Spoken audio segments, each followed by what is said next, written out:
ಹೆಸ್ಕಾಂನಲ್ಲಿ ನಡೆದಿದೆ ಕೋಟಿ ಕೋಟಿ ಲೂಟಿ ಹಗರಣ.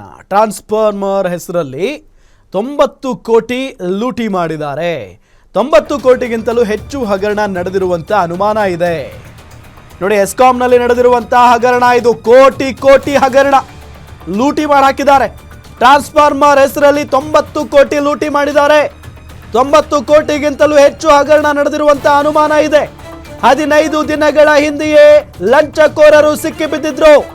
ಕೋಟಿ ಕೋಟಿ ಲೂಟಿ ಮಾಡಿ ಲಾಕ್ ಆಗಿದ್ರು ವಂಚಕರು.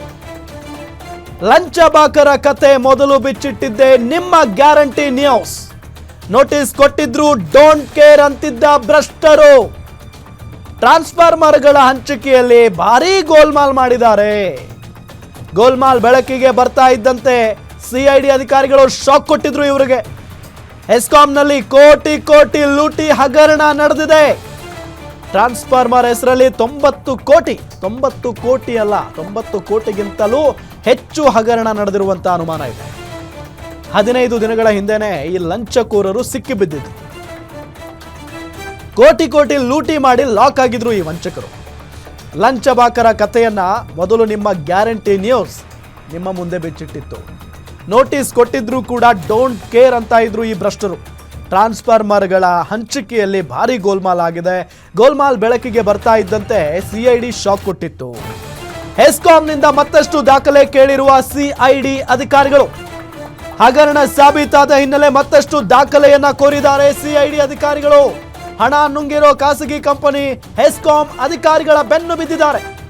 ಟ್ರಾನ್ಸ್ಫಾರ್ಮರ್ಗಳ ಪೂರೈಕೆಗೆ ನಕಲಿ ದಾಖಲೆಯನ್ನ ಸೃಷ್ಟಿ ಮಾಡಿರೋದು. 1500 ಟ್ರಾನ್ಸ್ಫಾರ್ಮರ್ಗಳ ಪೂರೈಕೆಯಲ್ಲಿ ಗೋಲ್ಮಾಲ್ ಆಗಿದೆ.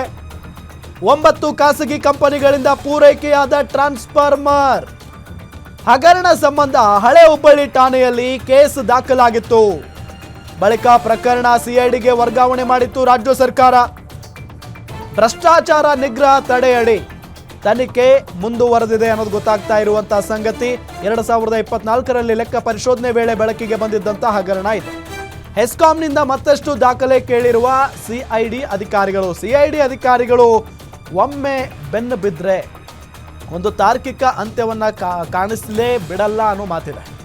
ಸೊ ಈಗ ಹೆಸ್ಕಾಂ ಈ ಭ್ರಷ್ಟ ಅಧಿಕಾರಿಗಳ ಹಿಂದೆ ಸಿಐಡಿ ಬಿದ್ದಿದೆ. ಹಗರಣ ಸಾಬೀತಾದ ಹಿನ್ನೆಲೆ ಮತ್ತಷ್ಟು ದಾಖಲೆಯನ್ನ ಕೋರಿದೆ ಸಿಐಡಿ. ಹಣ ನುಂಗಿರೋ ಖಾಸಗಿ ಕಂಪನಿ ಜೊತೆಗೆ ಹೆಸ್ಕಾಂ ಅಧಿಕಾರಿಗಳು, ಖಾಸಗಿ ಕಂಪನಿ ಮತ್ತು ಹೆಸ್ಕಾಂ ಅಧಿಕಾರಿಗಳ ಮೇಲೇನೆ ಸಿಐಡಿ ಕಂಡಿದೆ. ಟ್ರಾನ್ಸ್ಫಾರ್ಮರ್ಗಳ ಪೂರೈಕೆಗೆ ನಕಲಿ ದಾಖಲೆಯನ್ನ ಇವರು ಸೃಷ್ಟಿ ಮಾಡಿದ್ದಾರೆ. 1500 ಟ್ರಾನ್ಸ್ಫಾರ್ಮರ್ಗಳ ಪೂರೈಕೆಯಲ್ಲಿ ಗೋಲ್ಮಾಲ್ ಆಗಿರೋದು ಒಂದಲ್ಲ ಎರಡಲ್ಲ, 1500 ಟ್ರಾನ್ಸ್ಫಾರ್ಮರ್ಗಳ ಪೂರೈಕೆಯಲ್ಲಿ. ಇದೇ ವಿಚಾರಕ್ಕೆ ಸಂಬಂಧಪಟ್ಟಂತೆ ಡೀಟೇಲ್ಸ್ ಕೊಡ್ತಾರೆ ನಮ್ಮ ಹುಬ್ಬಳ್ಳಿ ರಿಪೋರ್ಟರ್ ಮಲ್ಲಿಕ್ ನದಾಫ್ ಸಂಪರ್ಕದಲ್ಲಿದ್ದಾರೆ. ಮಲ್ಲಿಕ್, ಈ ವಿಚಾರವನ್ನ ಮೊದಲು ಗ್ಯಾರಂಟಿ ನ್ಯೂಸ್ ಪ್ರಸ್ತಾಪ ಮಾಡಿತ್ತು, ಸುದ್ದಿಯನ್ನ ಬಿತ್ತರ ಮಾಡಿತ್ತು. ಈಗ ಸಿಐಡಿ ಅಧಿಕಾರಿಗಳ ಕಾರ್ಯವೈಖರಿ ಅಥವಾ ತನಿಖೆ ಯಾವ ರೀತಿಯಾಗಿ ನಡೀತಾ ಇದೆ? ಎಸ್ ರಾಮ್, ಖಂಡಿತವಾಗ್ಲೂ 2024ರಲ್ಲೇ ಕೇಸ್ ದಾಖಲಾಗತ್ತೆ. ಏನು ಹುಬ್ಬಳ್ಳಿ ಇರ್ತಕ್ಕಂತ ಒಂದು ಹೆಸ್ಕಾಂ ಆವರಣದಿಂದ ಸುಮಾರಷ್ಟು 52 ಕೋಟಿ ರೂಪಾಯಿ ಮೌಲ್ಯದ ಟ್ರಾನ್ಸ್ಫಾರ್ಮರ್ಗಳಲ್ಲಿ ಅವ್ಯವಹಾರ ಆಗಿದೆ ಅಂತ ಪ್ರಾಥಮಿಕವಾಗಿ ಒಂದು ದೂರು ದಾಖಲೆ ಆಗತ್ತೆ ಲೆಕ್ಕ ಪರಿಶೋಧನೆ ನಂತರ. ಆಮೇಲೆ ಈ ಪ್ರಕರಣ ಒಂದು ಹಂತಕ್ಕೆ ನೇಪಥ್ಯಕ್ಕೆನೆ ಹೋಗ್ಬಿಟ್ಟಿದೆ ಅನ್ನೋ ಅನುಮಾನ ಕೂಡ ಕಾಡ್ತಾ ಇರುತ್ತೆ. ಎಲ್ಲೋ ಸಿಐಡಿ ಅಧಿಕಾರಿಗಳು ಈ ಪ್ರಕರಣವನ್ನ ಕೈಬಿಟ್ರ ಅಥವಾ ಸೂಕ್ತವಾಗಿ ತನಿಖೆ ಆಗ್ತಾ ಇಲ್ವಾ ಅನ್ನೋ ಅನುಮಾನ ಕೂಡ ಕಾಡ್ತಾ ಇರುತ್ತೆ. ಇದೇಂತದೇ ಸಂದರ್ಭದಲ್ಲಿ ಗ್ಯಾರಂಟಿ ನ್ಯೂಸ್ ಒಂದು ವರದಿಯನ್ನ ಬಿತ್ತರಿಸುತ್ತೆ. ವರದಿ ಬಿತ್ತರ ನಂತರ ಸಿಐಡಿ ಅಧಿಕಾರಿಗಳು ಮತ್ತಷ್ಟು ಚುರುಕಾಗಿರ್ತಾರೆ, ಅವರ ಕಾರ್ಯವನ್ನ ಪ್ರವೃತ್ತರಾಗಿರ್ತಾರೆ. ಸಿಐಡಿ ಅಧಿಕಾರಿಗಳು ಹೆಸ್ಕಾಂಗೆ ನೋಟಿಸ್ ಕೂಡ ನೀಡಿರ್ತಾರೆ.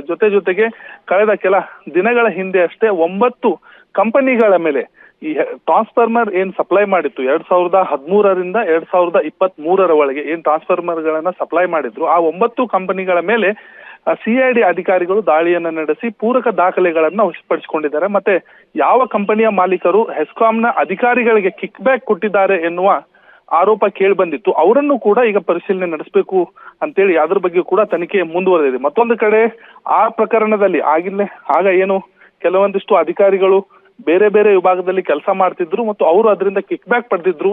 ನಂತರ ಅವರೀಗ ಹೆಸ್ಕಾಂನಲ್ಲೇ ಮುಂದುವರೆದು ಉನ್ನತ ಹುದ್ದೆಗಳಲ್ಲಿ ಮುಂದುವರೆದಿದ್ದಾರೆ ಎನ್ನುವ ಆರೋಪ ಕೂಡ ಈಗ ಕೇಳಿ ಬಂದಿರುವಂತದ್ದು. ಇದೇ ಕಾರಣಕ್ಕೆ ಇದೀಗ ಸಿಐಡಿ ಅಧಿಕಾರಿಗಳ ಮೇಲೆ ತನಿಖೆ ಮಾಡಬೇಕು ಅಂತಂದ್ರೆ ಲೋಕಾಯುಕ್ತ ಅಧಿಕಾರಿಗಳು ಇದಕ್ಕೆ ಭಾಗಿಯಾಗಬೇಕು ಅಂತೇಳಿ ಒಂದು ಕಾನೂನು ಮೊರೆಗೆ ಕೂಡ ಹೋಗಿದ್ದಾರೆ. ಲೋಕಾಯುಕ್ತ ಅಧಿಕಾರಿಗಳು ಕೂಡ ಎಂಟ್ರಿ ಆಗುವ ಸಾಧ್ಯತೆ ಇದೆ. ಮತ್ತು ಇದೀಗ ಏನು 52 ಕೋಟಿ ವಂಚನೆ ಆಗಿದೆ ಅನ್ನುವ ಆರೋಪ ಕೇಳಿ ಬಂದಿತ್ತು. ಇದೀಗ ಅದು 90 ಕೋಟಿಯಷ್ಟು ಆಗಿದೆ ಅನ್ನುವುದು ಕೂಡ ದೃಢವಾಗಿರುವಂತದ್ದು. ರಾಮ್, ಥ್ಯಾಂಕ್ ಯು ತಮ್ಮೆಲ್ಲ ಮಾಹಿತಿ